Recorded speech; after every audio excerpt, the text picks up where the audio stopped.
Bismillahirrahmanirrahim. Assalamualaikum warahmatullahi wabarakatuh. Waalaikumsalam warahmatullahi wabarakatuh. Rabbi zidni ilma warzuqni fahma. Rabbi israh li sadri wa yassir li amri wahlul 'uqdatam min lisani yafqahu qawli. Allahumma inni as'aluka ilman nafi'an wa rizqan thayyiban wa amalan mutaqabbala. Alhamdulillahirabbil alamin wassalatu wassalamu ala asrofil anbiya'i wa mursalin sayyidina wa maulana Muhammadin wa ala alihi wa sahbihi ajma'in. Silahkan langsung saja presentasi.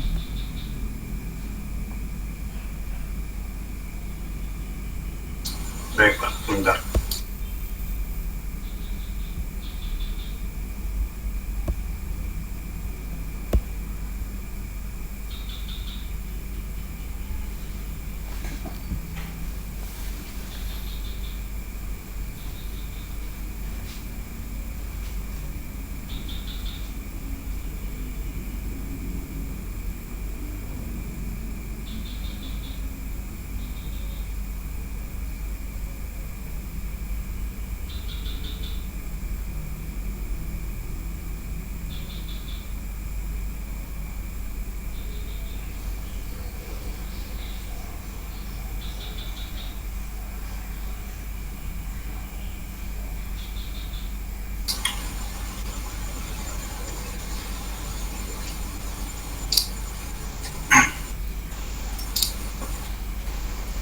Sudah terbuka nggak Pak? Iya, kelihatan. Assalamualaikum warahmatullahi wabarakatuh. Pada malam hari ini saya akan membahas satu materi, privasi dan keamanan data. Oke, beberapa poin yang dibahas pada malam hari ini. Yang pertama adalah konsep privasi dan keamanan data. Yang kedua, perlindungan data pribadi. Dan yang ketiga, kebijakan dan peraturan privasi data. Berbicara mengenai privasi data dan keamanan data, tentu ini sudah bukan hal asing lagi ya di kehidupan kita sehari-hari. Kita selalu berhubungan dengan privasi data dan keamanan data. Contohnya di smartphone kita ya. Tentu di situ ada privasi data dan keamanan data. Contohnya ketika kita mendaftarkan akun Google kita, di situ pasti ada kita diminta privasi data kita berupa email, terus memasukkan password, dan keamanan datanya juga dari segi tempat kita input ya, yaitu kita katakan Google-nya ya. Akun Google itu bisa dikatakan sebagai tempat yang aman ya teman-teman, karena untuk itu sudah merupakan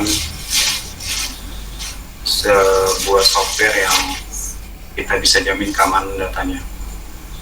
Oke, yang pertama yaitu konsep privasi data.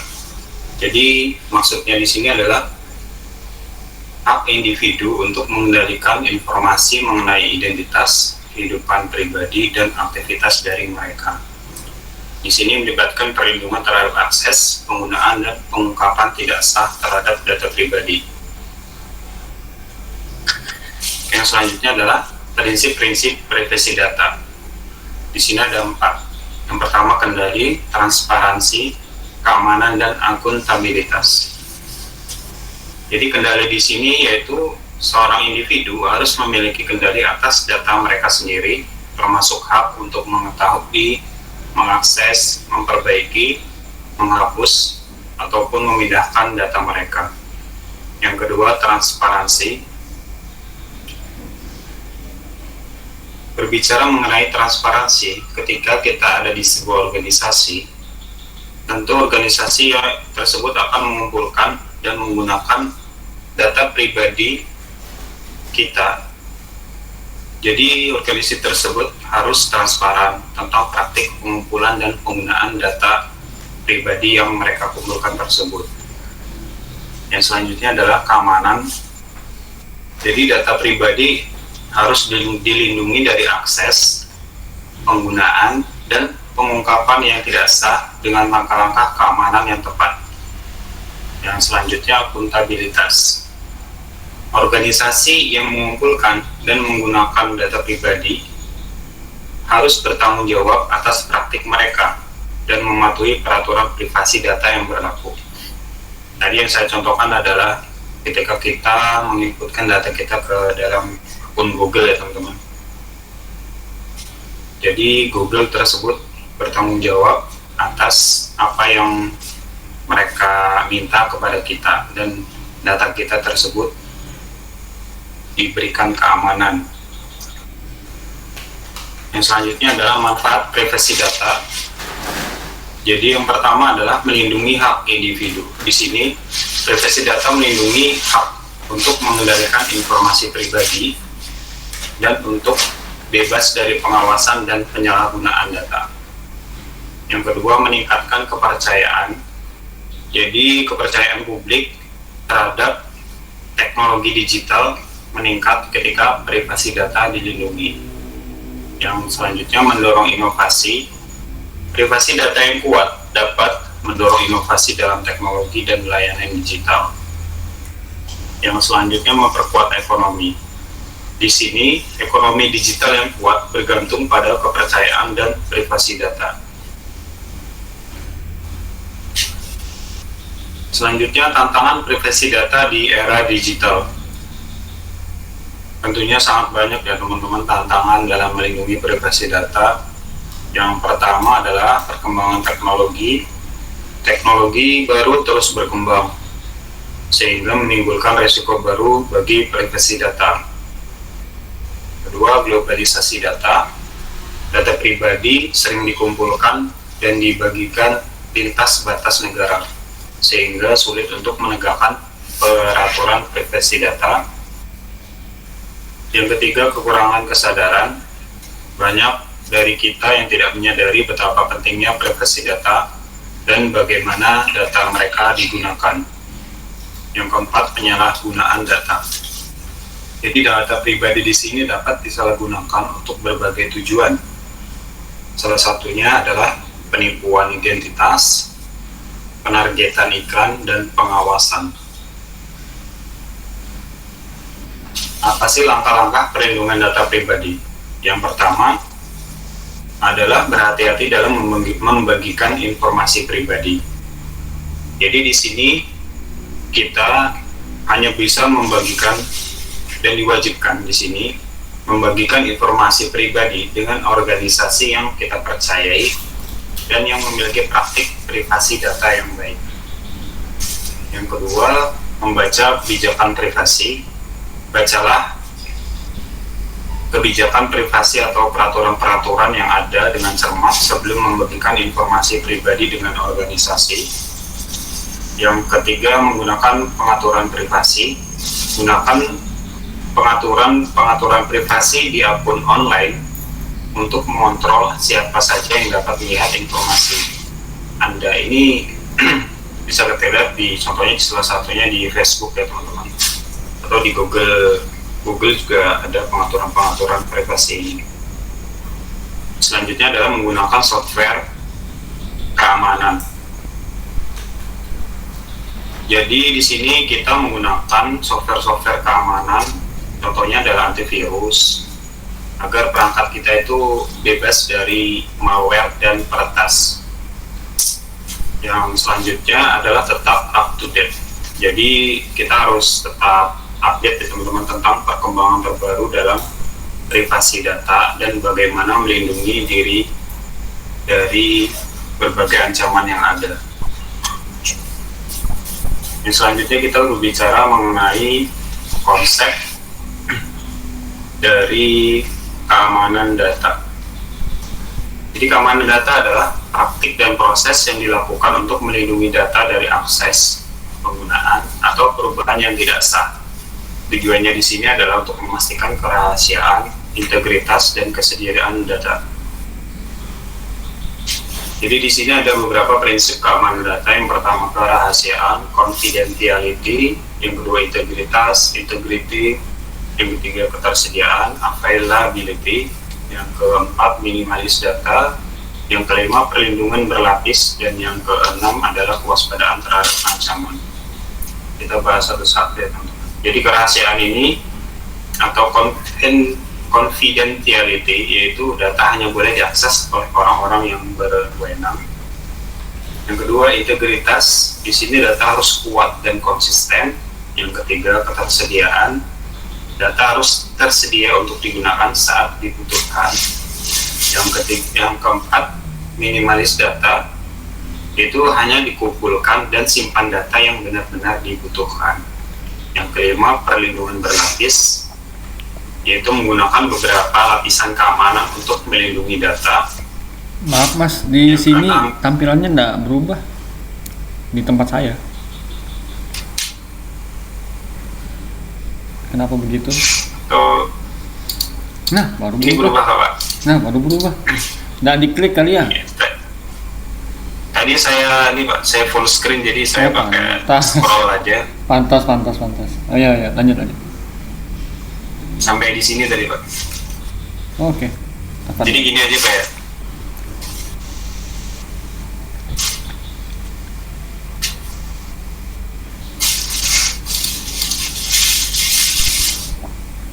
Oke, jadi sampai di sini tadi waspadaan terhadap ancaman, yaitu tetap waspada terhadap ancaman baru dan perbarui langkah-langkah keamanan secara berkala. Sekarang kita berbicara mengenai ancaman dari keamanan data. Di antaranya adalah malware, yang selanjutnya peretas, yang ketiga kesalahan manusia, dan yang keempat adalah bencana alam. Jadi malware di sini adalah perangkat lunak yang berbahaya yang dapat merusak data atau sistem. Tentunya kita pernah ya teman-teman mendapati mungkin yang keamanan data dari Windows yang sebelum-sebelumnya. Di Windows 11 ini versi terbaru saya belum menemukan untuk malware yang seperti di Windows sebelumnya. Di Windows sebelumnya itu sangat banyak malware yang menjangkiti komputer ya, apalagi komputer yang tidak diberi antivirus yang memang dia selalu up to date. Untuk antivirus yang dia sifatnya free, tidak berbayar, itu biasanya tetap kemasukan, dan di situ biasanya malware ini membentuk folder-folder yang sama seperti data kita.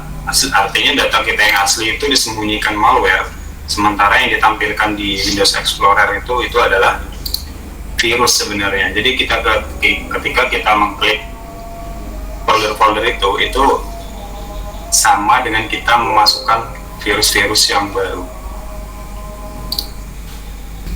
Kita menyambung yang tadi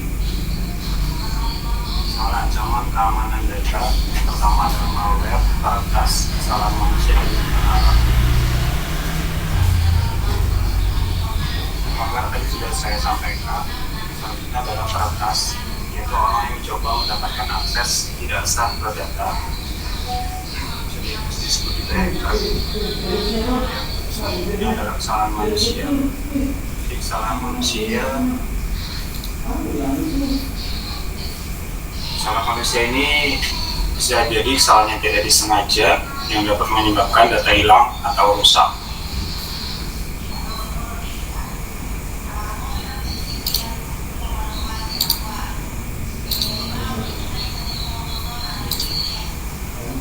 Yang selanjutnya adalah bencana alam.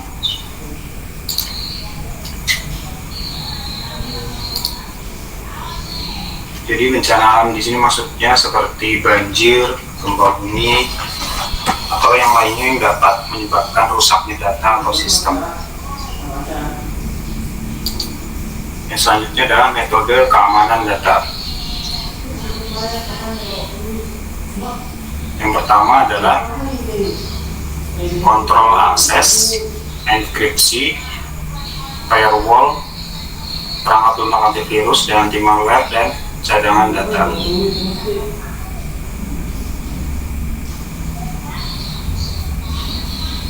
Yang selanjutnya adalah perlindungan privasi dan keamanan data.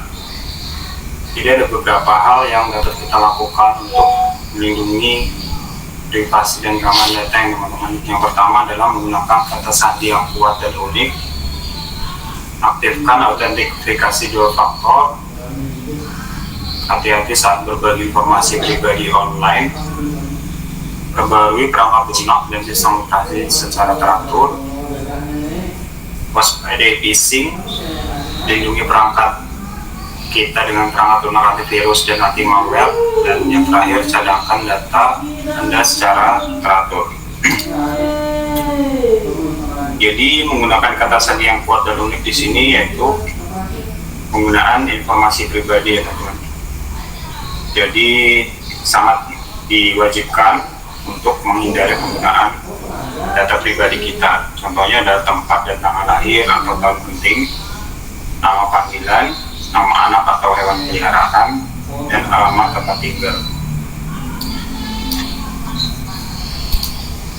Jadi yang selanjutnya adalah mengaktifkan autentifikasi 2 faktor. Jadi ketika kita login di akun Google kita harus mengaktifkan autentifikasi 2 faktor.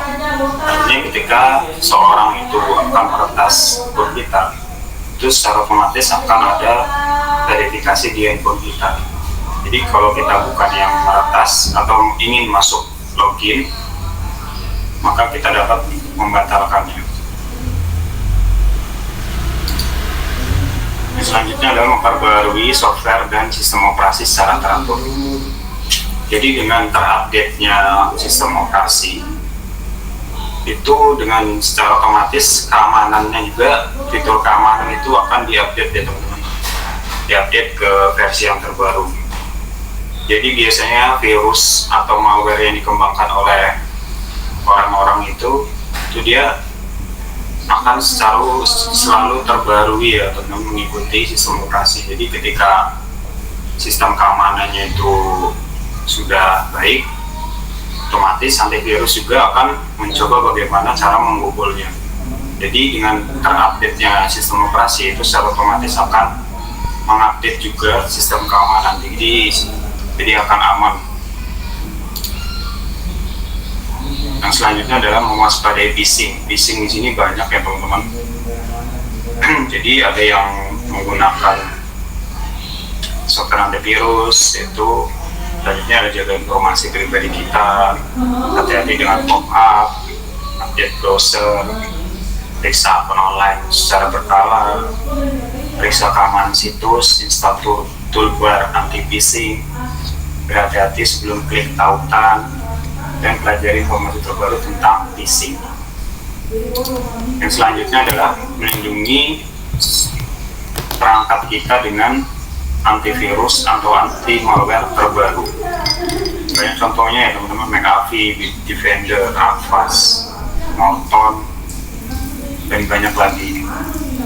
Dan ini pun juga yang bagus itu adalah yang berbayar teman-teman. Jadi secara otomatis itu dia akan, sistem keamanan itu akan selalu terupdate mengikuti perkembangan teknologi. Jadi virus itu kan selalu berkembang juga. Jadi dengan fitur yang berbayar itu akan otomatis selalu terupdate sistem keamanannya. Jadi akan semakin aman. Selanjutnya adalah mencadangkan data secara teratur. Jadi di sistem bawaan Windows sendiri itu, sistem operasi itu ada fitur backup datanya teman-teman. Jadi itu bisa kita gunakan, atau kita menggunakan software backup gratis itu banyak juga, atau bisa juga kita menggunakan layanan cloud storage seperti di Google itu ada juga Google Drive, bisa kita menyimpan di situ, itu aman teman-teman. Selanjutnya kita membahas kebijakan dan peraturan privasi data. Jadi peraturan di Indonesia tentang privasi dan keamanan data, untuk di luar itu ada General Data Protection Regulation atau GDPR di Uni Eropa, dan terakhir California Consumer Privacy Act atau CCPA di California, Amerika Serikat. Jadi kita membahas yang di Indonesia ya teman-teman, kebijakan dan privasi data di Indonesia. Yang pertama adalah kebijakan nasional keamanan cyber, kebijakan nasional teknologi informasi dan komunikasi, pedoman umum perlindungan data pribadi, Roadmap Nasional Perlindungan Data Pribadi.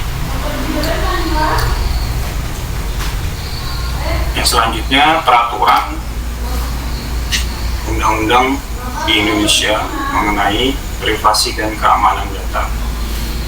Yang pertama adalah Undang-Undang Nomor 19 Tahun 2016 tentang Informasi dan Transaksi Elektronik. Di sini mengatur tentang perlindungan data pribadi dalam transaksi elektronik.